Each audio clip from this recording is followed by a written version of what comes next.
Not every stadium is a masterpiece. Some are born from bad planning, worse politics, or plain poor taste. In this video, we're counting down 20 UK stadiums that should have never been built. From soulless bowls to financial black holes, these grounds are infamous for all the wrong reasons. Let's dive in, starting with the biggest controversy of them all. 20. Stadium MK, Milton Keynes.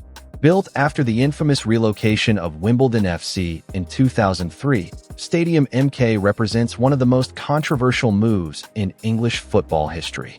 The club was rebranded as MK Dons, sparking outrage across the footballing world. The modern bowl design is clean but cold, fitting for a club with no deep roots. Despite hosting Euro U21 matches and England youth games, it often struggles to fill seats. 19. Coventry Building Society Arena, Ricoh Arena. It was supposed to be Coventry City's bold new future. Instead, it's been a battlefield. Years of ownership wrangling saw the club temporarily exiled to Northampton. They later returned, but the ground has also hosted Wasps rugby and music concerts more than City fans would like. Its location is awkward for travel, and the constant boardroom battles killed the atmosphere. Once a beacon of regeneration, it became a symbol of instability. 18. Don Valley Stadium, Sheffield. This athletic stadium was never meant for football. Yet Rotherham United called it home between 2008 and 2012 after leaving Millmoor. With a running track between the pitch and fans, the atmosphere was non-existent. Sheffield Eagles rugby and various concerts used it, but it never lived up to its price tag. After years of underuse, it was demolished, a costly mistake buried in concrete. 17. Withdean Stadium, Brighton. When Brighton were forced out of the Goldstone ground, Withdean was a desperate stopgap.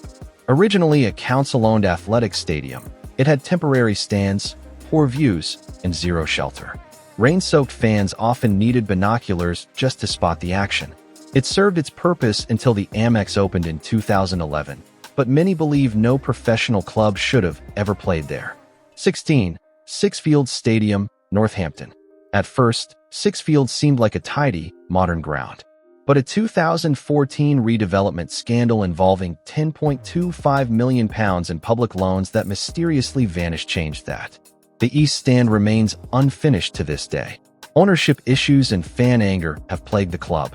Even Coventry City were forced to ground share here during their exile. The saga tainted the club's image. 15. Prince's Park, Dartford.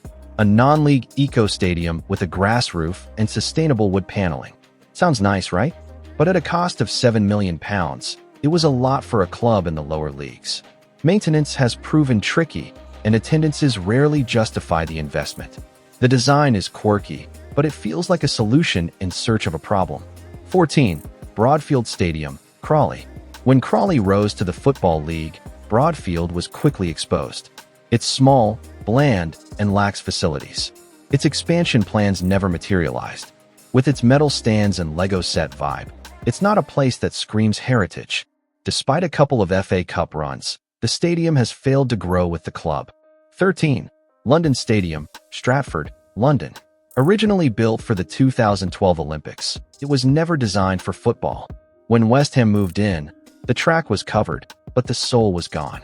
Fans are miles from the pitch, the acoustics are poor, and the atmosphere is a fraction of what Upton Park had. Despite its size and shine, it feels empty. 12. Emirates Stadium, London. Arsenal traded Highbury's charm for corporate chic. While the Emirates is sleek and profitable, it lacks character. Many fans miss the old, tight terraces. Ticket prices soared, and so did criticism. It's great for balance sheets, not for passion. Even Arsenal's own players have admitted the stadium lacks energy. 11. The Den New, London. The old Den was one of the most feared grounds in football. The new one? Not so much. Built with security in mind, it feels sterile. The edge and raw noise are gone. Millwall fans still bring the fire, but the ground itself doesn't help. For many, it's a downgrade in disguise. 10. Bescot Stadium, Walsall FC. Bescot Stadium is a masterclass in mediocrity. Smack next to the M6 motorway, it looks more like a service station than a football ground. Opened in 1990 to replace the Old Fellows Park, it's been Walsall's home ever since. But there's nothing iconic here. No heritage, no flair. Just rows of red seats and a massive advertising hoarding looming behind one goal. 9. New Meadow, Shrewsbury Town FC. New Meadow, or the Crowd Meadow, thanks to sponsorship, replaced the charming Gay Meadow in 2007. But in doing so, Shrewsbury lost a big chunk of their soul. Gay Meadow sat by the River Severn, oozing character. Fans even used coracle boats to fish balls out of the water. Now, they play in a characterless retail park bowl. 8. Keepmoat Stadium, Doncaster Rovers FC. The Keepmoat Stadium is what happens when you design a ground using copy and paste. Opened in 2006, it's a classic identikit bowl, gray walls, oval roof, no soul. Doncaster Rovers hoped it would be a sign of ambition. Instead, it's more like a monument to missed potential. The club's attendances have dipped, often struggling to fill even half the seats. 7. Moor Lane, Salford City FC.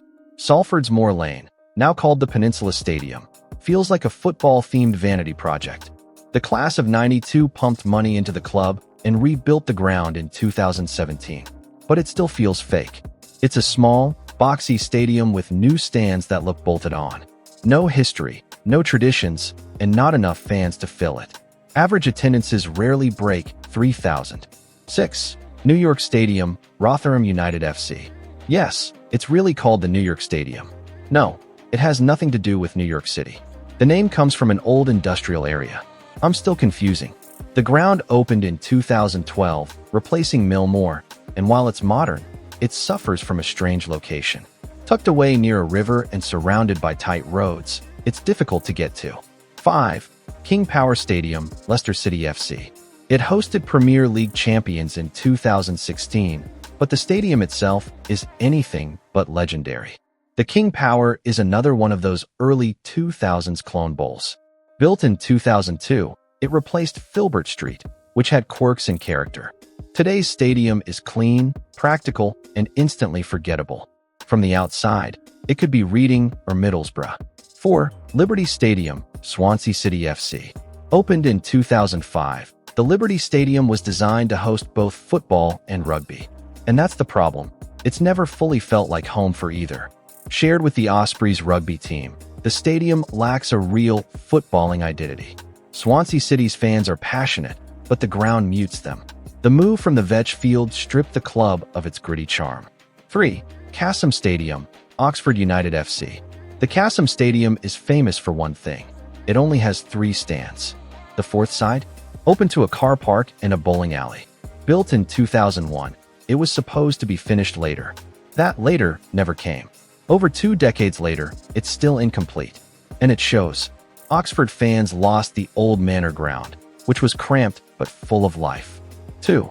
New Wembley National Stadium. A corporate giant with a massive arch and an even bigger price tag. £798 million to build.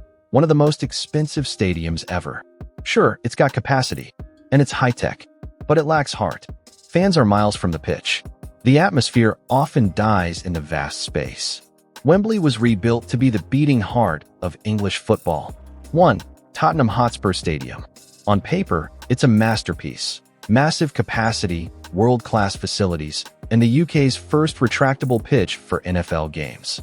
But for many Spurs fans, it still doesn't feel like home.